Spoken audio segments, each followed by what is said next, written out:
Ħaddiema tal-Kamra Mortwarja tal-Isptar Mater Dei bħalissa qegħdin isegwu direttivi mogħtija lilhom mill-union tagħhom. Dan wara li dawn l-istess ħaddiema ilhom il-fuq minn 16-il xahar jistennew li jintlaħaq ftehim bejn il-union u tmexxija tal-isptar dwar il-kundizzjonijiet tagħhom. Tul l-2017 dawn il-ħaddiema segwew kors li kellu jwassalhom għal titjib fil-kundizzjonijiet tax-xogħol tagħhom. Iżda minkejja li l-ħaddiema temmew il-kors f'April tas-sena li għaddiet, u għadhom jistennew li jingħatalhom dak li kienu mwiegħda.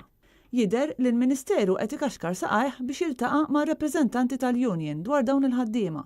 Ħaddiema tal-Kamra Mortwarja huma ddiżappuntati għal mod kif qed jiġu trattati meta ħaddiema ta' setturi oħra laħqu ftehim qabilhom fil-waqt li huma għadhom jistennew. Dawn il-ħaddiema jassistu għall-awtopsi, joħorġu l-katavri qabel il-funeral, ilibsuhom u jagħmlu xogħol estensiv ta' żamma ta' records. Il-ħaddiema bħalissa qegħdin isegwu direttivi li ma jirrispondux telefon u ma joħorġux katavri għal qraba qabel jum il-funeral. L-azzjonijiet mistennija jihraxu jekk jibqa' ma jintlaħaqx ftehim bejn il-Union u tmexxija ta' Mater Dei.